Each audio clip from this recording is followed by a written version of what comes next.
Yeah, I mean, populism, it's got a bad name, but we should be thinking about populism scientifically or social scientifically.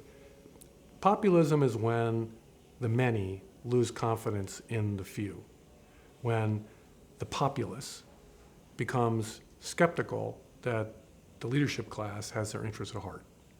And so then they shift their loyalty towards unauthorized leaders.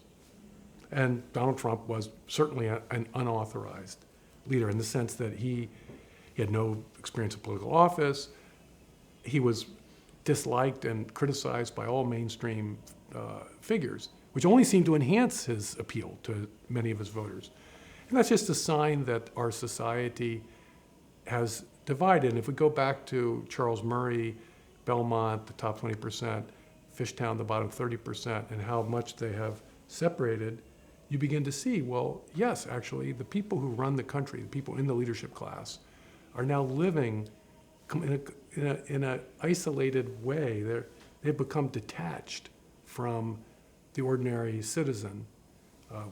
Gated communities is a kind of euphemism for that detachment. Murray documents how there are these super zips, he calls them, super zip codes, where wealthy people congregate now in a way that was not true when I was young. It was always different wealthy neighborhoods, wealthy towns, but there was a lot more. He documents growing up in Iowa, where the town he grew up in was the host for Maytag company. And so the CEO lived in the same town as the school teacher. And now there's no school teacher lives in Bronxville, New York. It's too expensive. So anyway, we've got this problem of a leadership class that is either indifferent to or ignorant of the concerns of the general population. They're in rebellion.